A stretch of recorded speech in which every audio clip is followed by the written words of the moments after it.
6월 24일 KMA 뉴스 브리핑입니다. 국내 코로나19 재유행 조짐이 보이고 있습니다. 대한의사협회가 방역당국에 대응해 쓴소리를 쏟아냈습니다. 최대집 의협회장은 수도권에서 일일 확진자가 100명 이상 나오고 이 같은 상황이 2주 정도 지속되면 모든 병원이 마비될 것이라고 내다봤는데요. 다음 달부터 당장 등교 수업을 금지하고 고강도 사회적 거리 두기로 복귀해야 한다고 주장했습니다. 전문가들도 2차 대유행 시작에 경계에 있다고 경고했습니다. 정부 차원의 강력한 메시지가 필요하다고 지적했습니다. 의료계에선 여름 휴가를 앞두고 대규모 인구 이동이 예상되는 만큼 국민들에게 개인 방역 수칙을 철저히 지켜줄 것을 당부했습니다. 국회 법제사법위원장 선임을 둘러싼 여야의 대립이 길어지고 있는데요.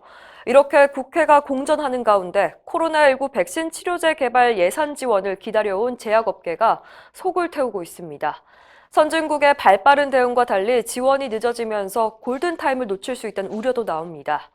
미국의 경우 빨라야 1년 반으로 예상되는 백신 개발 기간을 절반으로 줄이기 위해서 약 12조 원을 투입했습니다. 국내에선 현재 제약사와 기관 연구소에서 15건의 코로나19 백신 및 치료제 임상을 진행 중인데요. 치료제와 백신 개발을 위해서 추경 예산 1,115억 원을 반영하고 생산시설 구축에도 100억 원을 편성했지만 국회 문턱을 넘지 못하고 있습니다. 제약업계 관계자는 결정된 예산조차 국회에 묶인 상황이라며 연구 개발을 위한 실질적인 지원에 국회의 결단이 시급하다고 전했습니다. 21대 국회가 파행하면서 코로나19 피해 지원안이 담긴 3차 추경 예산안 심의도 지연되고 있습니다. 특히나 관심을 모은 것은 4천억 규모의 의료기관 추가 융자 사업 예산인데요. 국회 공전의 심의도 못하고 있는 실정입니다. 병의원이 임무와 우려했던 여름 보릿고개가 도래하면서 마음만 더 바빠지고 있습니다. 병원계 관계자는 당장 내달부터 선지급 진료비도 갚아야 하는 상황이라 병원 내의 자금난이 심각하다고 설명했습니다. 실질적인 지원이 어렵다면 돈을 빌릴 수 있는 길이라도 빨리 열어달라고 호소했습니다. 대한의사협회 최대집 회장과 임원진이 여야 국회의원을 만나서 코로나19로 위기를 겪고 있는 의료기관에 대한 지원책을 건의했습니다.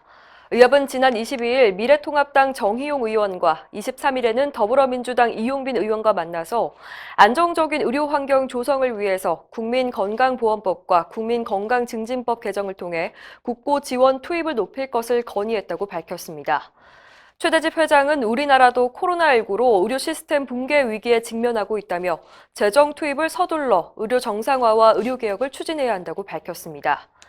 최 회장은 또 안전한 진료 환경과 안정적인 진료 여건을 조성하기 위한 제도 개선을 요청하고 의료인 폭행을 근절할 수 있는 반의사 불벌죄를 폐지해 줄 것을 건의했습니다.